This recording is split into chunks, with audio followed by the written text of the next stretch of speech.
Good tacks in strong winds is an excellent way to gain places. It's important to have the focus upwind so you choose exactly the right moment to tack, and that means, if possible, looking for the flat section of water.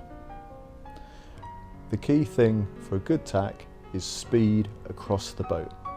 That means to minimise the time you spend in the centre of the boat and to get hiking and back up to full speed as soon as you possibly can.